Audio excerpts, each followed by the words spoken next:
Hey there, health lovers. Welcome to The Scoop, where we serve you straight nutrition talk, one scoop at a time. I'm Rachel. I'm a dietitian. I'm a wife. I'm a mom of two busy boys, and I am a big fan of making small, healthy changes that can lead to big results. So grab your coffee, your water bottle, or even your afternoon snack and settle in. We're about to dive into today's scoop. And trust me, these simple tips are going to make healthy living feel a whole lot easier. Let's get started.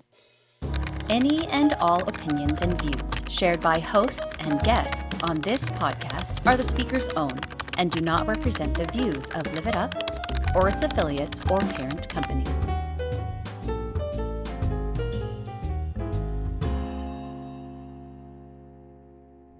Hey guys, welcome back to The Scoop, serving you straight nutrition talk, one scoop at a time. I'm Rachel. I am a registered dietitian and a nutrition expert. And today we're talking about processed foods. Listen, processed foods are everywhere. Almost every food we eat is processed in some shape or another. So it's really hard to get away from them.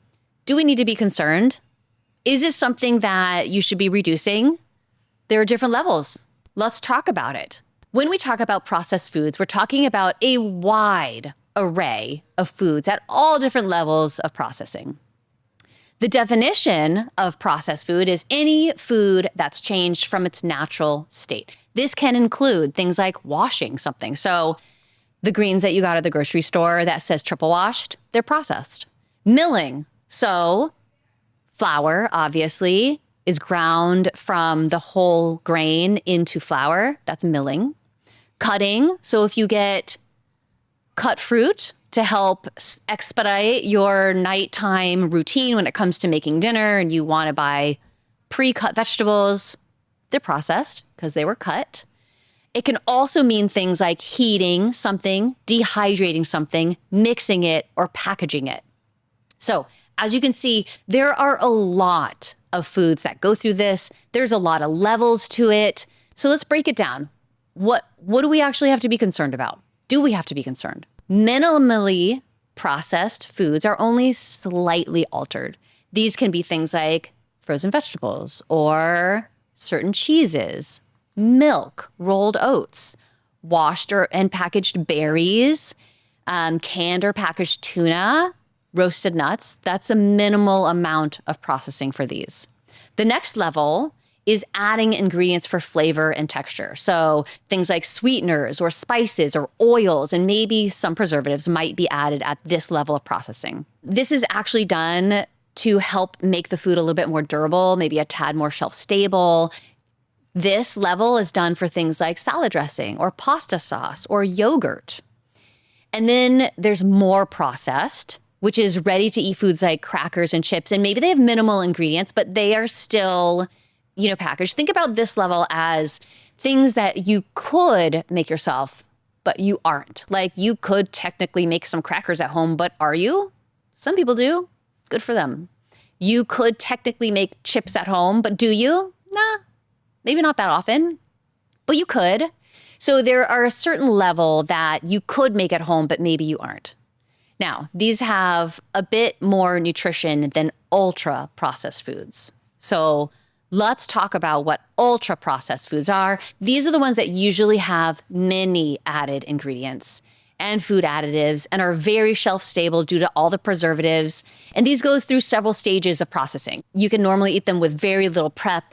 These include things like high sugar breakfast cereals, artificially flavored and colored chips, and crackers and other packaged snack foods.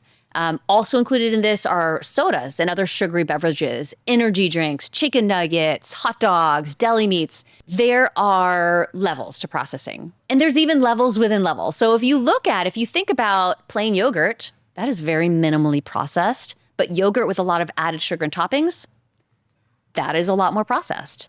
If you look at cheese, cheddar cheese, minimally processed. American cheese, tons of food additives. That's why it melts so well. Fresh washed apple slices, great. If that makes it easier to feed your children apples, go for it. It's just apples and some lemon, right? But apples used in packaged shelf-stable apple pies, not so much. Definitely ultra-processed. Does that mean that you have to avoid all processed food? No. There's definitely a place for minimally processed foods in the diet. Things like nut butters, like peanut butter, or milk, or cheese, whole grain cereals that have minimal ingredients and not too much added sugar. Things like packaged tuna and salmon are really easy protein sources. Frozen vegetables with nothing added, because you can get frozen vegetables that have like cream sauces, and that's going to be more processed. But frozen vegetables, easy way to increase your vegetables at a really quick meal. Fresh cut vegetables, definitely a way that you can enhance your current meal pattern without adding a lot of food additives and things that we don't want a lot of in our diet. All of these, they provide nutrients without having to compromise in terms of your health.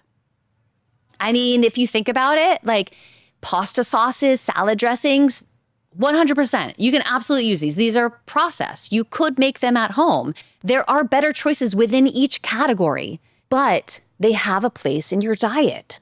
Yeah, I can make a pasta sauce at home. It's also going to take me like half of a Sunday, and occasionally I'll do that, or I'll have my husband do it because he's Italian. Or salad dressings. Actually, salad dressing is something that is really easy, and I've started to make more of because that's a pretty easy fix. But there are absolutely good choices out there. You just have to be a sleuth and look at the nutrition facts panel and understand that what to look for in terms of, is this a more processed food or is it less processed? Do I have to be perfect?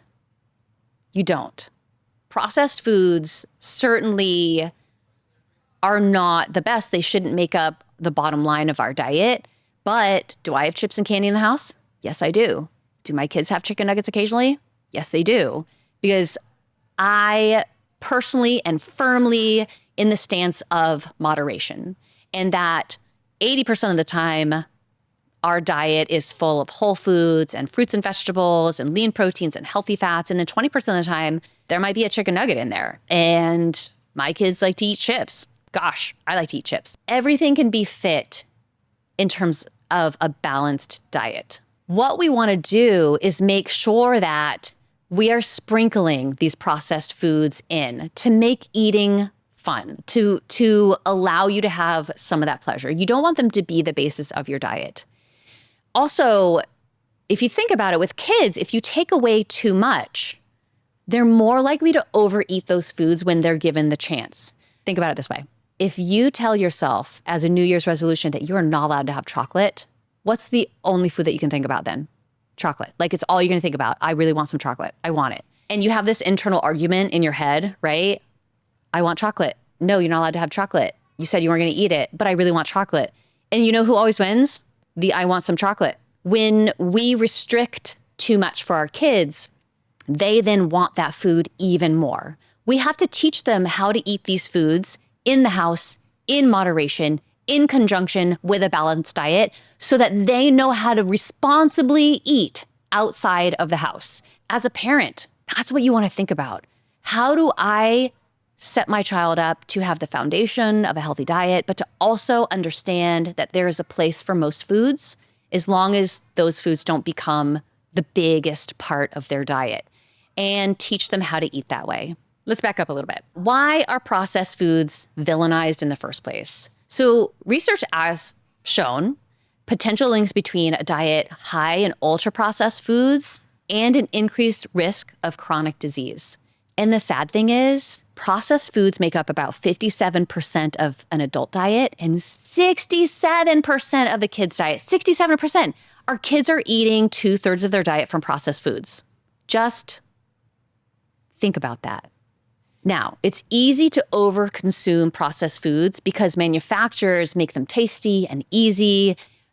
That allows you to do less chewing. It allows you to eat more. It makes you want more. They have a very specific amount of salt and fat and sugar in there. It's been studied.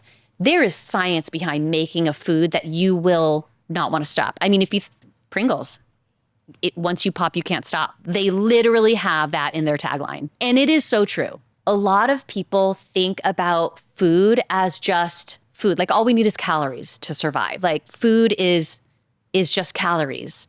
And that because they're not losing weight, or because they can't directly see what is happening in the body, then they think that they can live off of ultra processed foods and fast foods and maintain their weight. It's not a problem. They can't see the effects of these foods right away. But the problem is our body doesn't actually relate to these foods in the same way as whole foods. It doesn't digest them the same way. It doesn't get nutrients from them that we need. And as I've said several times, our body needs all the vitamins and minerals, antioxidants to function its best. Vitamins and minerals are used in every single cascade, every single function, every single thing that happens in the body has to use vitamins and minerals. So when we're eating foods that aren't full of vitamins and minerals, our body slowly starts to become unhealthy. We can't see that from the outside. Not a lot of people think about why they might not be feeling their best health. Maybe they're starting to feel extra fatigued. They think, oh, I need to eat more, or I'm not getting enough sleep. But it could actually be that they're not getting the right vitamins and minerals because they're not eating the foods packed with these nutrients. If we're starting to eat more processed foods, healthier foods, foods that are whole foods, they're being pushed out of the diet. And this leaves, again, less vitamins and minerals, less healthy fats, less fiber to sustain our health. What does this mean? Do we have to be aware of what we're eating on a day-to-day basis? Yes. Do we need to be aware of processed foods? Yes. We have to think about foods in terms of every bite counts towards our nutrient intake, or at least 80% of our bites, right? So we want to make sure that 80% of the time we're eating the foods that give us the nutrients, and then maybe 20% of the time you're letting those processed foods in to make sure that you are getting the right nutrients. Think about it in the 80-20 factor.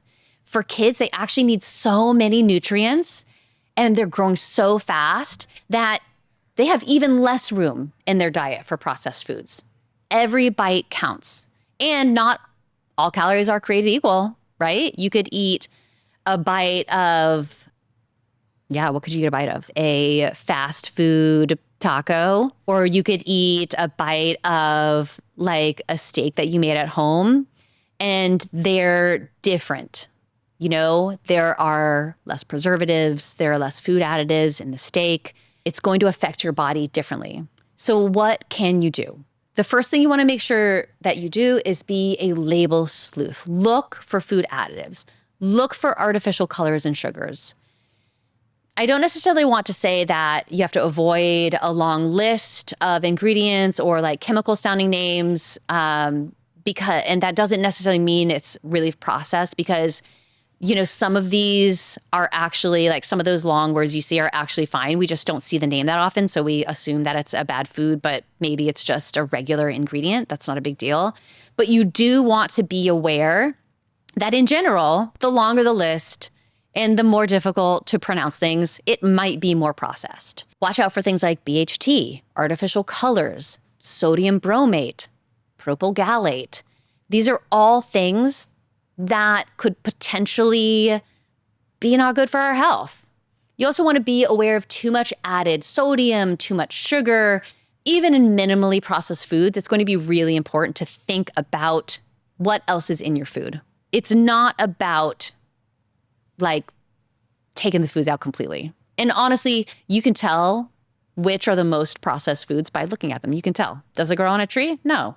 Did it come from an animal?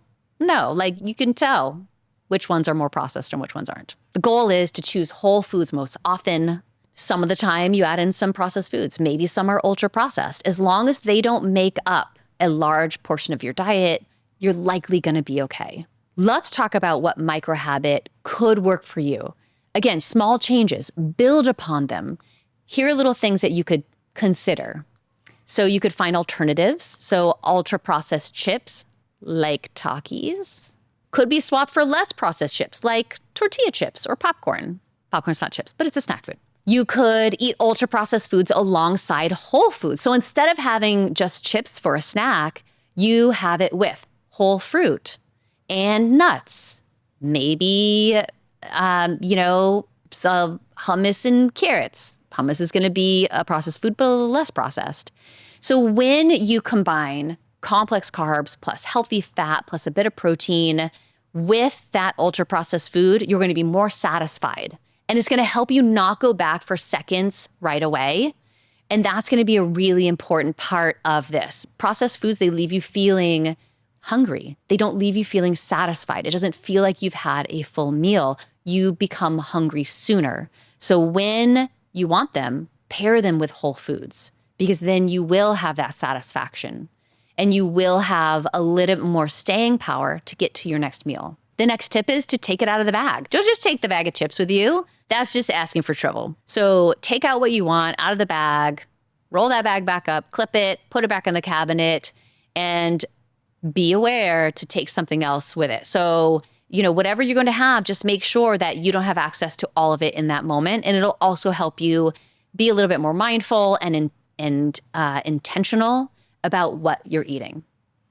So for your micro habits, think about your total day. Think about your total week.